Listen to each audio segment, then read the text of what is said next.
नमस्कार, मैं अनिल शर्मा आपका एक बार फिर से स्वागत करता हूं आपके अपने YouTube channel commerce by Pathak sir में। उम्मीद करता हूं आप सभी स्वस्थ हैं। और आज का जो टॉपिक हम आपके सामने लेकर आए हैं वो है death of a partner. Death of a partner एक अपने आप में कंप्लीट टॉपिक है। कंप्लीट इसके अकाउंट्स आपको प्रिपेयर करने होते हैं, जैसे आप रिटायरमेंट में आपने किए, जैसे आपने एडमिशन में किए। बट इस साल ड्यू टू द कोविड-19 CBSE have reduced the syllabus और उसमें डेथ ऑफ अ पार्टनर बहुत सारा पार्ट उसका काट दिया गया है। इसमें सिर्फ 2 टॉपिक रह गए हैं, calculation of profit of A death of a partner. ठीक है, अब की बार हमने इस टॉपिक में सिर्फ ये 2 ही टॉपिक करने हैं जिनको हम 1 बाय 1 करेंगे। तो आइए बात करते हैं death of A partner topic के बारे में। आप जानते हैं अभी तक हमने रिटायरमेंट की। रिटायरमेंट में क्या होता है, एक पार्टनर फर्म को छोड़कर चला जाता है।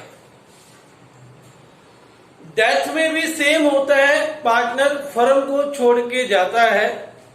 ठीक है, सेम सिचुएशन अराइज होती है, सेम अदर पार्टनर्स गेन करते हैं किसी पार्टनर की डेथ के केस में भी। लेकिन जो प्रॉब्लम क्रिएट होती है वो ये होती है कि रिटायरमेंट आप 31 मार्च वाले दिन कर सकते हैं, यानी कि there may be some adjustment with the time in case of retirement, but in case of death there will no adjustment in time. Suppose करते हैं ए, बी और सी पार्टनर है। बी ने इच्छा जाहिर की कि वो फर्म से रिटायर होना चाहता है। उसने ये बात हमें 1 जनवरी को बताई।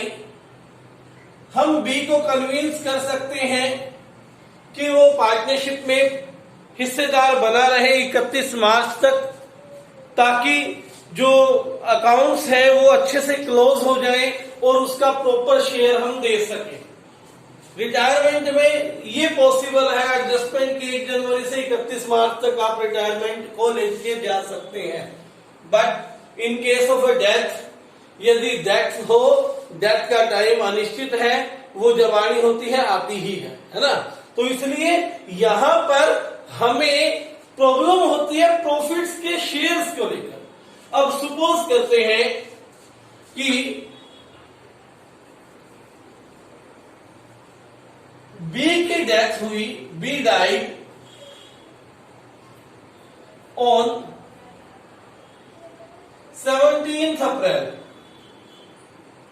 2020। 17 अप्रैल 2020 को बी की डेथ हो गई। अब इससे जस्ट पहले ही हमने 31 मार्च 2020 को अकाउंट्स प्रिपेयर किए होंगे। तो लास्ट अकाउंट से डेथ तक केवल 17 दिन हुए। तो 17 दिन का प्रॉफिट, 17 दिन वो फर्म में पार्टिसिपेट किया, उसने फर्म ने बिजनेस भी किया, तो 17 दिन का प्रॉफिट उसका हमें निकालना होगा। ठीक है, यहां पर यही एक एक्स्ट्रा टॉपिक बनता है कि हमें क्या निकालना पड़ता है, डेथ के टाइम तक का शेयर ऑफ प्रॉफिट निकालना पड़ता है। ठीक है, प्रॉफिट फॉर दीज 17 डेज। ठीक है, तो इस प्रॉफिट की कैलकुलेशन के लिए 2 तरीके हैं हमारे पास। कैलकुलेशन ऑफ प्रॉफिट से रिलेटेड 2 तरीके हैं।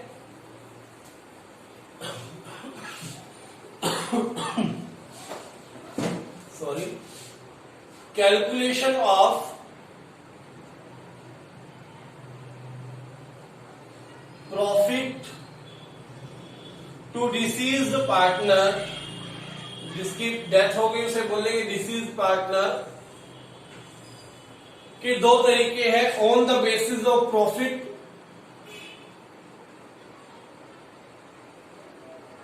और on the basis of sales.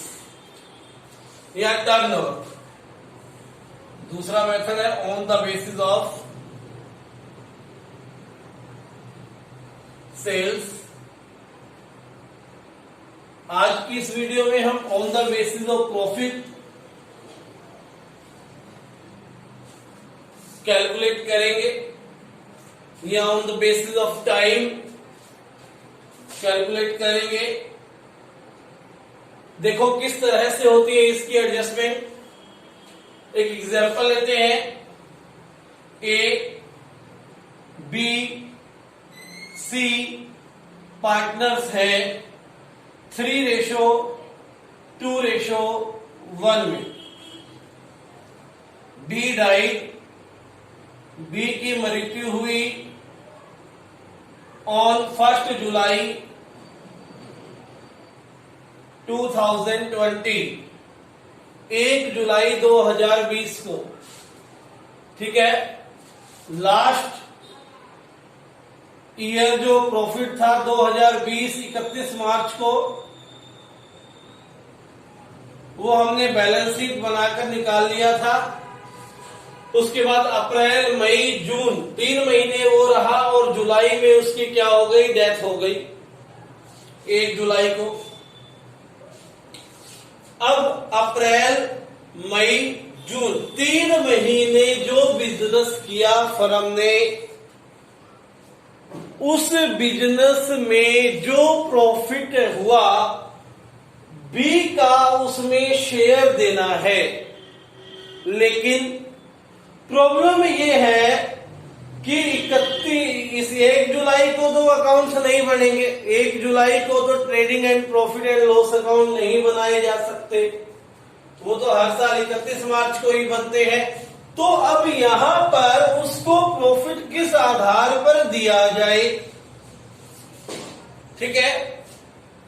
तो एडजस्टमेंट लगभग इस तरह से बनेगी कि आपको वो कहेगा कि या तो प्रीवियस ईयर, पिछले साल जिस तरह का प्रॉफिट था उसी के अकॉर्डिंग, ये मान लो कि जितना प्रॉफिट पिछले साल हुआ उतना ही इस साल भी हो रहा है, यानी कि पिछले साल के आधार पर प्रॉफिट का शेयर निकालना है। कई बार डिसीज पार्टनर का एग्जीक्यूटर जो होता है वो कहता है पिछले साल प्रॉफिट कम था, तो हम पिछले 4-5 सालों का एवरेज प्रॉफिट के आधार पर भी निकाल सकते हैं। अब ये देखना है कि प्रीवियस ईयर के आधार पर निकालना है या फिर पिछले कुछ सालों के एवरेज प्रॉफिट के आधार पर निकालना है। ये हमने तय करना होगा, ये हमें तय करना होगा किसमें देखकर, क्वेश्चन में। जिस तरह से क्वेश्चन में दिया गया है, जो सिचुएशन क्वेश्चन आपको देता है, आपने उसी सिचुएशन के अकॉर्डिंग जो है अपना काम क्या कर लेना है, बना लेना है, कर लेना है। ठीक है। अब मान के चलते हैं कि एडजस्टमेंट ये हुई कि पिछले साल के प्रॉफिट के आधार पर हमें क्या कर लेना है, बी का शेयर निकाल लेना है। लास्ट ईयर प्रॉफिट था 120, पिछले साल का प्रॉफिट कितना था, 1,20,000। ठीक है। तो 1,20,000 पूरे साल का प्रॉफिट था। तो हमें निकालना है अप्रैल, मई, जून 3 महीने का। तो 3 महीने का मतलब 3/12।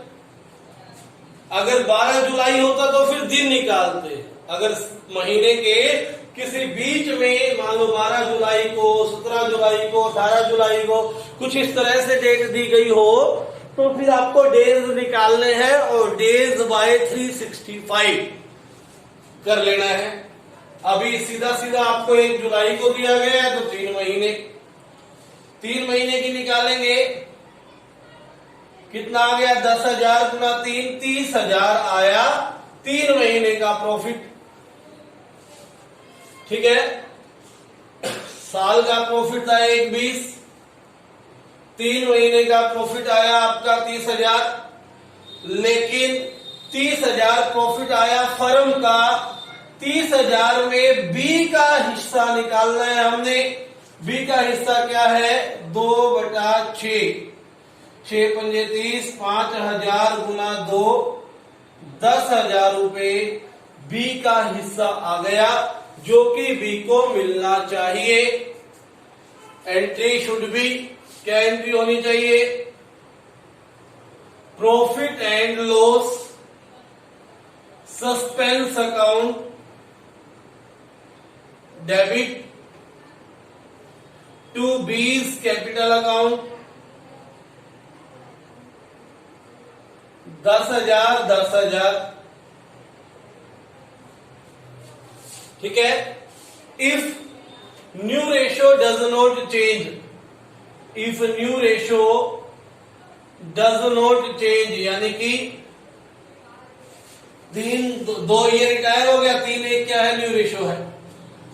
अगर वो कहता है कि न्यू रेशो चेंज हो जाए तो एंट्री में थोड़ा सा क्या करना पड़ेगा, परिवर्तन करना पड़ेगा। सपोज है कि वो आपको बता दे कि फ्यूचर में ए और सी इक्वली बांटेंगे, इन फ्यूचर ए और सी जो है वो इक्वली डिस्ट्रीब्यूशन चाहते हैं, तो ऐसी सिचुएशन में आपको गेनिंग रेशो निकालनी होगी। गेनिंग रेशो का formula new ratio minus old ratio. If they change new ratio, if they change new ratio, A की न्यू रेशो हो गई 1/2 माइनस ओल्ड रेशो 3/6, बी की न्यू रेशो, बी तो डेथ हो गई है, सी की 1/2 माइनस 1/6, एलसीएम 6, 2 3 जा -3 नथिंग 0, 6 2 3 जा 2/6 जो है गेन किया सी ने। तो फिर प्रॉफिट एंड लॉस सस्पेंस की जगह क्या करना पड़ेगा, seize capital account debit, gaining ratio में जैसे गुडविल का करते हैं वैसे ही होगा, टू बीज कैपिटल अकाउंट 10,000 10,000। ध्यान दें, यदि रेशियो चेंज नहीं होती, बी रिटायर 3 1 एसी की रेशियो है तो 3 1 ही रह गई, तो एंट्री क्या है, profit and loss suspense account debit to B's capital account.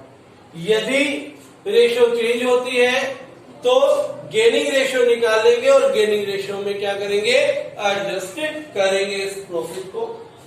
ठीक है, उम्मीद करता हूं आपको समझ में आ गया होगा। तो यदि अभी तक आपने वीडियो लाइक नहीं की तो इस वीडियो को लाइक कर लें, चैनल को सब्सक्राइब करें और लगातार अपना काम जारी रखें। धन्यवाद।